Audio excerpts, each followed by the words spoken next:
Gujarat high court نے اپنے حالیہ فیصلے میں قرآن مجید اور احادیث کے متعدد حوالوں کے ساتھ واضح کیا ہے کہ مبارات یعنی باہمی رضامندی سے نکاح ختم کرنے کی شرعی صورت کے لیے تحریری معاہدہ ضروری نہیں۔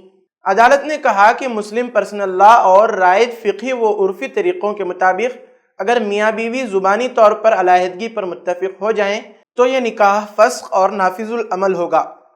عدالت عالیہ نے اپنے 21 صفحات پر مشتمل فیصلے میں مزید کہا کہ قرآن، حدیث یا مسلم پرسنل لا کی روایات میں کہیں بھی مبارات کے لیے تحریری دستاویز کو لازمی قرار نہیں دیا گیا۔ اس کی اصل بنیاد باہمی رضامندی ہے، اور جب یہ بات کھلے طور پر موجود ہو تو تحریری دستاویز نہ ہونے کے باوجود علیحدگی درست اور غیر قابل رجوع سمجھی جائے گی۔ یہ فیصلہ راجکوٹ فیملی کورٹ کے اس فیصلے کے خلاف دائر کیا گیا تھا جس میں عدالت نے مبارات کے دعوے کو اس بنا پر مسترد کر دیا تھا کہ اس کے لیے تحریری ریکارڈ پیش نہیں کیا گیا۔ گجرات ہائی کورٹ کے ڈویژن بینچ جسٹس اے وائی کوگجے اور جسٹس این ایس سنجے نے راجکوٹ کی عدالت کا فیصلہ کل عدم قرار دیتے ہوئے کہا کہ مبارات زبانی باہمی رضامندی سے بھی مکمل ہو سکتا ہے۔ عدالت نے کہا کہ مبارات طلاق سے مختلف ہے۔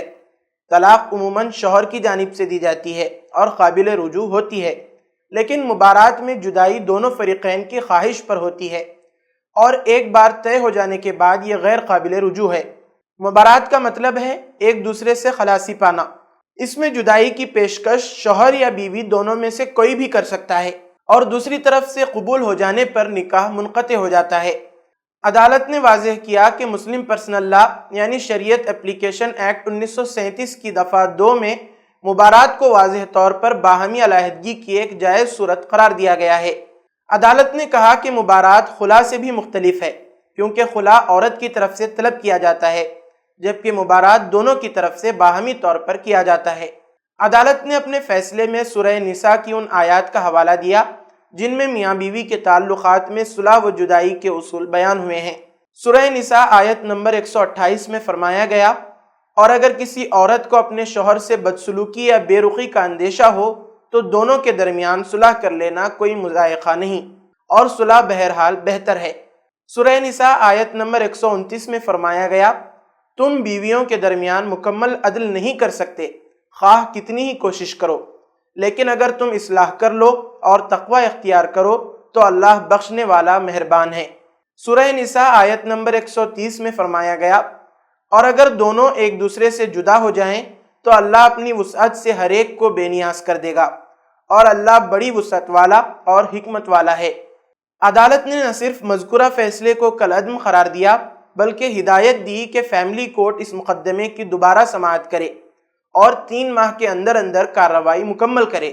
مزید یہ کہ عدالت نے ہدایت دی کہ آئندہ ایسے مقدمات میں فیملی کورٹ فریقین کے بیانات قلم بند کرے، اور اگر کوئی معاہدہ یعنی طلاق نامہ، خلا نامہ یا مبارات نامہ موجود ہو تو اس کی اصل کاپی پیش کی جائے۔ اس کے بعد اطمینان ہونے پر عدالت نکاح کے فسخ کا حکم جاری کرے۔ عدالت نے یہ بھی کہا کہ چونکہ ایسے مقدمات بار بار فیملی کورٹ میں رد کیے جا رہے تھے، اس لیے آئندہ رہنمائی کے لیے یہ فیصلہ بطور نظیر تسلیم کیا جائے۔ یہ فیصلہ بجا طور پر قابل تحسین اور لائق ستائش ہے۔ گجرات ہائی کورٹ نے نہ صرف ایک اہم فقہی نکتے کی درست تعبیر کی ہے بلکہ شریعت اسلامی کی اصل روح اور قرآن و سنت کے واضح اصولوں کو بھی قانونی سطح پر تسلیم کیا ہے۔ مبارات کا معاملہ محض رسمی یا تحریری دستاویزات کا محتاج نہیں بلکہ اس کی بنیاد باہمی رضامندی ہے، اور یہی حقیقت عدالت نے اپنے فیصلے میں نمایاں کر دی۔ یہ بات خوش آئند ہے کہ عدالت نے قرآن حکیم کی براہ راست آیات اور مسلم پرسنل لا کی روایات کا سہارا لے کر یہ اعلان کیا کہ نکاح و طلاق جیسے حساس معاملات میں اصل وزن نیت اور باہمی اتفاق رائے کا ہے، نہ کہ رسمی اور ثانوی کاغذی کارروائیوں کا۔ اس کے ذریعے عدالت نے ایک طرف شرعی اصولوں کی پاسداری کی ہے اور دوسری طرف مسلمانوں کے آئلی مسائل میں عدالتی شفافیت اور انصاف کی راہ ہموار کی ہے۔